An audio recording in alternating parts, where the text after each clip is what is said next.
ఏంటి ఇంకా లేగలేదు? స్కూల్కి టైం అవుతుంది కదా. జాయి, జాయి, ఈ రోజు నుంచి స్కూల్ కదా, లేగు. జాయి, జాయి, లేగమ్మా, స్కూల్కి టైం అవుతుంది కదా, లేగమ్మా, రెడీ అవుతుంది గాని.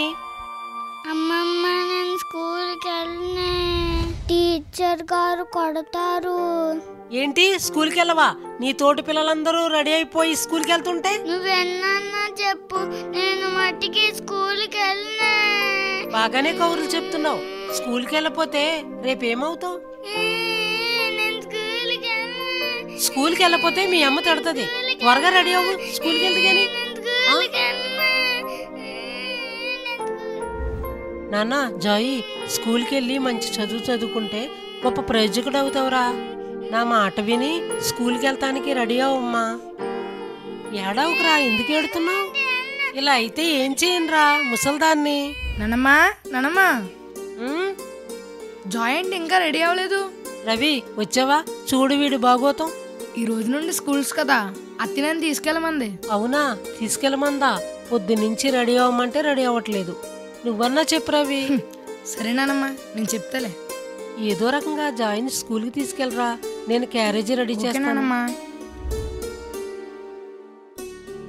ఏంట్రా, ఏమైంది? రవి బావా, నేను స్కూల్కి వెళ్ళను. స్కూల్కి వెళ్ళవా? నీకు ఒక మంచి కథ చెప్పనా? కథ చెప్తావా? అయితే పద. దా. అయితే స్కూల్కి రావన్నమాట. రాను. అయినా స్కూల్కి ఎందుకు రానంటున్నావురా? అమ్మో, స్కూల్కి వస్తుంటే టీచర్స్ నన్ను కొట్టేస్తున్నారు, అందుకే నేను రాను. ఓహో, అవునా? టీచర్స్ అయినా నేను ఎందుకు కొడుతున్నారు? నువ్వు అల్లరి చేస్తున్నావని, సరిగ్గా చదవట్లేదని కొడుతున్నారు, అంతేనా? అవును. అదే కనుక నువ్వు అల్లరి చేయకుండా మంచిగా చదువుకుంటే టీచర్స్ నేను కొడతారా చెప్పు? కొట్టట్లే. జాయ్, చదువు అనేది మనలాంటి పిల్లల జీవితంలో చాలా విలువైందని మొన్న మన సండే స్కూల్ టీచర్ గారు చెప్పారు, గుర్తుందా? గుర్తుంది. అయినా సరే నేను స్కూల్కి రాను.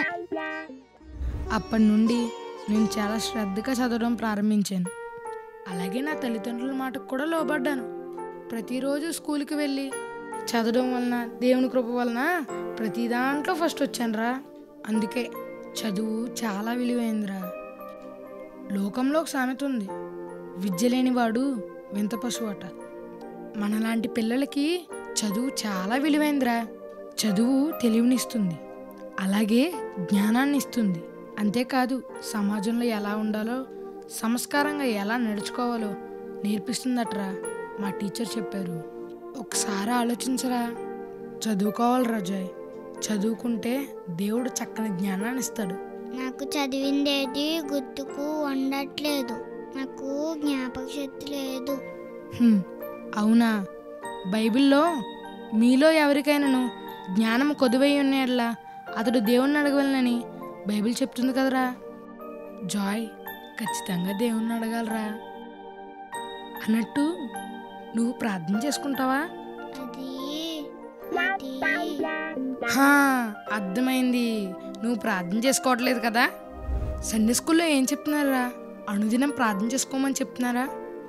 జ్ఞానం, జ్ఞాపక శక్తి కావాలంటే దేవుణ్ణి అడగాలి. బైబిల్లో నీకు సొలొమోన్ రాజు గురించి తెలుసా? తెలుసు బావా, సండే స్కూల్ టీచర్ చెప్పారు కదా. అలాంటి రాజు తన దేశం కోసం కానీ రాజ్యం కోసం కానీ ఏమీ అడగలేదు. కేవలం తనకు జ్ఞానం కావాలని కోరాడు. దేవుడు ఆ ప్రార్థన విని తనకు గొప్ప జ్ఞానం ఇచ్చాడు. బైబిల్లో మహాజ్ఞాని ఎవరంటే సొలొమోన్ రాజు గారనే చెప్తారు. అంత గొప్ప జ్ఞానాన్ని సంపాదించుకున్నారు. ఎలా సంపాదించుకున్నారు చెప్పు? అది ప్రార్థన వల్లనే. అవును రాజాయ్, కరెక్ట్ చెప్పావు. బుద్ధి జ్ఞానముల సర్వసంపదలు ఆయన యందే గుప్తములై ఉన్నవి గనుక మనం ఆయనకు ప్రార్థన చేసినప్పుడు ఆయన తప్పనిసరిగా మనకు జ్ఞానం అనేది ఇస్తారు. అందుకనే పిల్లలమైన మనం ప్రార్థన చేయాలి. జ్ఞానాన్ని పొందుకొని మనం చక్కగా చదువుకోవాలరా. ఎవరిని బాధ పెట్టకూడదు. మనం చదువుకోపోవడం వల్ల మన తల్లిదండ్రులు ఎంత బాధపడతారో తెలుసారా? మనం చదువుకొని మంచి జ్ఞానాన్ని సంపాదించుకుని మన తల్లిదండ్రులను సంతోషపెడదాం రా. జాయ్, తల్లిదండ్రులే కాదురా, మన పరలోకపు తండ్రి అయిన యేసయ్య కూడా మనల్ని బట్టి సంతోషిస్తారు. సరే బావా, చదువుకుంటా. వెరీ గుడ్ రా జాయ్. సరే, స్కూల్కి టైం అవుతుంది, వెళ్దాం పద. రెడీ అవ్వు. ఓకే. జాయ్, ప్రతి వారం నేను చర్చికి ఎలా తీసుకెళ్తానో ప్రతిరోజు స్కూల్కి కూడా అలా తీసుకెళ్తానే, ఓకేనా? ఓకే.